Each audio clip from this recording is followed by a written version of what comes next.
Hello everyone and welcome to an aspirants journey. तो ये है हमारा मैथ एप्टीट्यूड का फार्मूला सीरीज़ और इसमें जो हम आज का चैप्टर करने वाले हैं वो है एलसीएम एंड एचसीएफ। तो एलसीएम क्या होता है? एलसीएम का मतलब होता है lowest common multiple. Lowest common multiple का मतलब होता है कि दो या तीन नंबर जिसमें हम देखते हैं कि उस नंबर का लोवेस्ट जो सबसे छोटा मल्टीपल क्या होगा। मीन्स मान लो यहाँ पर एग्जांपल मैंने दे रखा है कि 12 एंड 16 का एलसीएम निकालना है। तो इसका मतलब कि एक ऐसा नंबर हमें फाइंड करना होगा जिसको कि 12 और 16 दोनों डिवाइड करे और वो नंबर सबसे छोटा होना चाहिए, मतलब सबसे पहले आए तभी। तो देखो एलसीएम निकालते कैसे। एलसीएम निकालने के लिए हमको चाहिए कि 12 का फैक्टर निकालेंगे जो कि होगा 2 इंटू 2 इंटू 3।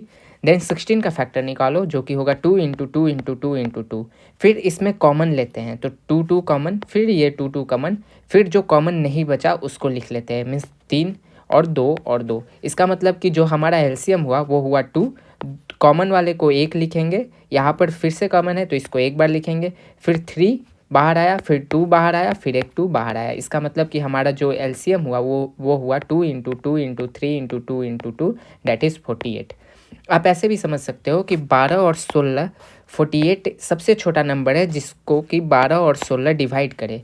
और ये 96 भी ऐसा एक नंबर है, लेकिन ये सबसे छोटा नंबर नहीं है, इससे पहले एक नंबर आता है जो कि है 48। इसलिए लिखा हुआ है कि लोवेस्ट चाहिए, लोवेस्ट कॉमन चाहिए जो कि कॉमन हो और मल्टीपल हो। मीन्स 12 16 का मल्टीपल में आना चाहिए, सबसे छोटा होना चाहिए और दोनों कॉमन हो, मतलब 12 के लिए भी हो 16 के लिए भी हो, राइट। तो ऐसे हम एलसीएम निकालते हैं। अब देखो एचसीएफ क्या होता है। एचसीएफ होता है हाईएस्ट कॉमन फैक्टर। मीन्स इसमें जो सबसे बड़ा कॉमन फैक्टर चाहिए, हमें मल्टीपल नहीं चाहिए, फैक्टर चाहिए। फैक्टर मतलब 12 और 16 का सबसे बड़ा ऐसा फैक्टर जो कि 12 को भी डिवाइड कर दे और 16 को भी डिवाइड कर दे। तो देखो इसके फैक्टर क्या हो सकते हैं। 2 से भी डिवाइड हो सकता है 12 और 16, लेकिन हमको ऐसा चाहिए कि जो बड़ा हो, सबसे बड़ा हो। तो 2 के बाद हम 3 पे आते हैं, नहीं डिवाइड करेगा। मान लो 4 पे आते हैं तो 4 डिवाइड करता है 12 एंड 16 दोनों को।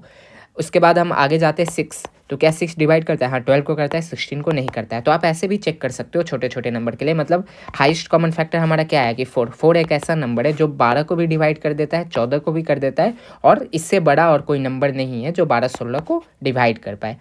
तो इसको निकालने का तरीका क्या है? आप सिंपल वैसे ही फैक्टर्स निकालो जो कि 12 का फैक्टर 2 इंटू 2 इंटू 3, देन 16 का 2 इंटू 2 इंटू 2 इंटू 2। एंड इसमें जो कॉमन है ना बस उसको देखना है, जो बच गया उसको छोड़ देना है। जितने कॉमन आएंगे, मान लो यहाँ 3 है, यहाँ भी 3 आ गया तो इसे भी ले लेंगे 2 इंटू 2 इंटू 3। यहाँ पर बस 2 इंटू 2 यही कॉमन आ रहा है तो ये हमारा हो गया हाईएस्ट कॉमन फैक्टर।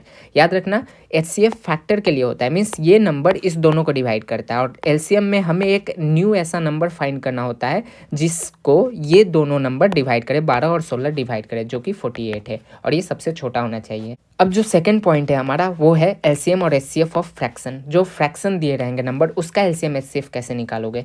तो इसके लिए है कि अगर एलसीएम निकालना है तो हम LCM of numerator divided by HCF of denominator लेते हैं, और अगर एचसीएफ निकालना है तो HCF of numerator and divided by LCM of denominator लेते हैं। मतलब समझो अगर एलसीएम निकालना है तो न्यूमरेटर वाले का एलसीएम करेंगे और उसका उल्टा एचसीएफ कर देंगे डिनोमिनेटर में, और अगर एचसीएफ निकालना है तो न्यूमरेटर में एचसीएफ करेंगे और फिर एलसीएम कर देंगे डिनोमिनेटर में। एग्जाम्पल ले लो, मान लो कि दो नंबर है 2/3 एंड 5/4। अब इसका हमको चाहिए एलसीएम।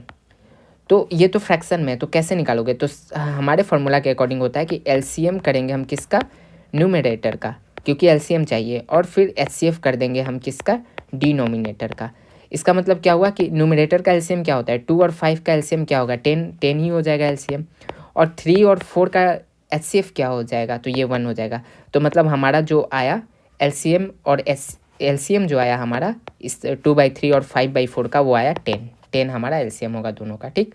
सिमिलरली हम एचसीएफ निकालेंगे तो ऊपर वाले का एचसीएफ करेंगे और नीचे वाले का एलसीएम। जो नेक्स्ट पॉइंट है हमारा वो है पॉइंट नंबर 3। मान लो कि दो नंबर है ए और बी, तो ये एक फार्मूला है कि ए इंटू बी दोनों नंबर का मल्टीप्लिकेशन इक्वल होता है उसके एलसीएम और एचसीएफ के मल्टीप्लिकेशन से, ठीक। ये कंसेप्ट है, इससे बहुत सारे क्वेश्चंस बनते हैं। मान लो दो नंबर दे रखा है जिसमें कि एलसीएम और एचसीएफ है दो नंबर का, वो है 360 और 12, ठीक। एक नंबर उसमें से क्या है? ए मान लो कि उसमें क्या है? 60 है। तो बताओ कि बी क्या होगा? ऐसे पूछ रखा है। तो इसमें आप क्या करोगे? आपको फार्मूला पता है कि ए इंटू बी दोनों का मल्टीप्लिकेशन इज इक्वल होता है LCM इंटू HCF। तो इसका मतलब क्या हो गया, 60B is equal to LCM हमें पता है 360 और HCF पता है 12, 6 तो 72, मतलब दूसरा नंबर हमारा 72 हुआ। तो ऐसे हम निकाल सकते हैं। अब जो नेक्स्ट पॉइंट है वो पॉइंट नंबर 4, इसमें बोला कि रेशियो ऑफ टू नंबर्स। मान लो कि दो नंबर का रेशियो दे रखा है, A रेशियो B में दो नंबर है और उनका HCF दे रखा है, तो आप LCM क्या करोगे। तो LCM में होता है कि दोनों नंबर का मल्टीप्लाई कर दो और HCF से मल्टीप्लाई कर दो, वही उसका HCF होता है। ठीक, तो ये फार्मूला है कि LCM is equal to A into B into H। याद रखना कि ये क्या है, रेशियो में रहेंगे दो नंबर। तो मान लो एक एग्जाम्पल लेते हैं, दो नंबर रेशियो में है 3:5 में। ठीक, इनका HCF दे रखा है कि HCF है 7। तो बताओ LCM क्या होगा, LCM क्या होगा। तो आपको पता है कि LCM होगा दोनों नंबर का मल्टीप्लिकेशन 3 इंटू 5 और इंटू HCF कर दो, वही हमारा LCM होगा। तो 15 7 105, ये हुआ हमारा LCM। ठीक, अब मान लो कि इसमें HCF H नहीं गिवन है, तो आप क्या लोगे। तो आप क्या लोगे इसमें कि रेशियो में है, तो आप ले लोगे कि एक नंबर मान लो AX है, दूसरा नंबर BX है। ठीक, तो हमें पता है कि हमारा LCM क्या होगा, लोवेस्ट कॉमन मल्टीपल होगा, मीन्स A इंटू B और एक कॉमन जो X आ रहा है, तो ABX हमारा LCM हो जाएगा। और HCF क्या होगा, हाईएस्ट कॉमन फैक्टर, तो दोनों में कॉमन क्या है, X ही तो कॉमन है, तो X हमारा HCF हो जाएगा। तो ऐसे आप अगर HCF नहीं दे रखा हो तो HCF X ले लो, मान लोगे, और LCM ABX मान लोगे, और इसके अकॉर्डिंग आप क्वेश्चन को आगे सॉल्व कर लोगे। अब जो पॉइंट नंबर 5 है, इसमें दे रखा है कि तीन नंबर है ABC, उसको डिवाइड किया जा रहा है, तो वो रिमाइंडर PQR छोड़ रहे हैं। तो फिर आप HCF कैसे निकालोगे। तो अगर आपको ABC नहीं पता है तो फिर आप क्या करोगे कि जो डिवाइजर दिया रहेगा, ये डिवाइजर हो सकता है ABC, इसमें से रिमाइंडर को माइनस कर दोगे। जब माइनस करोगे और उसका फिर क्या ले लोगे, HCF ले लोगे, वही होगा हमारा नंबर का HCF। चलो इसको एक एग्जाम्पल से समझते हैं। मान लो कि तीन नंबर है, ठीक, वो रिमाइंडर जो दे रहे हैं, वो रिमाइंडर जो आ रहा है उनका 5 आ रहा है, जब उनको डिवाइड किया जा रहा है 9, 15 और 21 से। ठीक, तीन नंबर ABC है, उनको जब डिवाइड किया जा रहा है 9, 15, 21 से, तो रिमाइंडर 5 आ रहा है। तो बताओ कि HCF क्या होगा। तो सिंपल सा इसमें आप क्या करोगे कि जो डिवाइजर है ना, उसमें से माइनस कर दोगे रिमाइंडर को। तो 9 माइनस 5 करोगे, फिर 15 माइनस 5 करोगे, और फिर 21 माइनस 5 करोगे। इसका जो HCF आएगा वही ABC का भी HCF होगा। ठीक, तो इसमें ABC नंबर नहीं दे रखा था, लेकिन उसके डिवाइज़र प्लस उसका रिमाइंडर दे रखा था। आप इस डिवाइजर से और रिमाइंडर को माइनस करके आप ABC का जो HCF है वो निकाल सकते हो। तो क्या हुआ, 4, फिर 10 और फिर 16। अब देखो इसका हाईएस्ट कॉमन फैक्टर क्या होगा। तो यहाँ मुझे हाईएस्ट कॉमन फैक्टर जो दिख रहा है इसमें वो 2 दिख रहा है, तो 2 हो जाएगा हमारा HCF। तो ऐसे आप HCF निकाल सकते हो। अब जो नेक्स्ट पॉइंट है हमारा वो है पॉइंट नंबर 6। इसमें क्या दे रखा है कि नंबर ऑफ टाइल्स और ऑब्जेक्ट। बहुत सारे क्वेश्चन ऐसे आते हैं ना कि एक एरिया दे रखा रहता है, उसमें कितने नंबर ऑफ टाइल्स यूज होंगे, वैसे वो पूछ रखा है। तो आप कैसे निकालोगे। तो नंबर जो होता है, जितने टाइल्स का यूज होगा, वो टोटल एरिया में से HCF का स्क्वायर अगर डिवाइड कर देंगे, उतना ही टाइल्स का यूज होता है। मान लो इसमें एक एग्जाम्पल लेते हैं। मान लो कि एक फ्लोर है जिसका डायमेंशन है 18 मीटर इंटू 24 मीटर। ये एक रेक्टेंगुलर फ्लोर है। ठीक, अब इसमें बोल रखा है कि maximum number of square tiles. तो कितने स्क्वायर टाइल्स जिसका मैक्सिमम नंबर हमें फाइंड करना है वो इसमें यूज होंगे। तो आप कैसे निकालोगे। इसमें तो टाइल्स का कोई मेजरमेंट नहीं दे रखा है, बस एरिया दे रखा है, रेक्टेंगुलर एरिया। इससे आपको निकालना है कि स्क्वायर टाइल्स ऐसे चाहिए जिनका कि मैक्सिमम नंबर इसमें फिट हो सके, मिनिमम नहीं मैक्सिमम। तो आप इसको निकालने के लिए क्या करोगे कि आप एरिया निकाल लो, 18 इंटू 24 एरिया हो जाएगा रेक्टेंगल का, और इसको डिवाइड कर दो 18, 24 के HCF से। HCF क्या होगा 18, 24 का। तो आप इसमें देख सकते हो कि 6 एक कॉमन फैक्टर है, तो 6 इसका HCF हो जाएगा। डिवाइड कर दो 6 से, 6 3 जा 18 and 24 into 3 is equal to 72। तो 72 numbers of total tiles use होंगे।